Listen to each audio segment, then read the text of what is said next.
Hi guys. Magandang hapon. Ang ganda ng bulaklak dito guys. Oh. Ito lang po to sa Yunlong part. Ayan guys. Ganda ng mga bulaklak.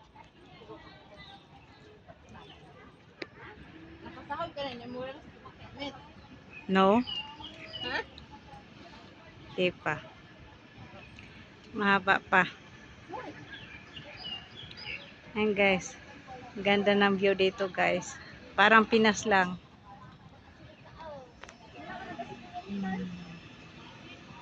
Ayan, maraming nagpapasyalang mga OFW dito guys. Oh. Ayan guys.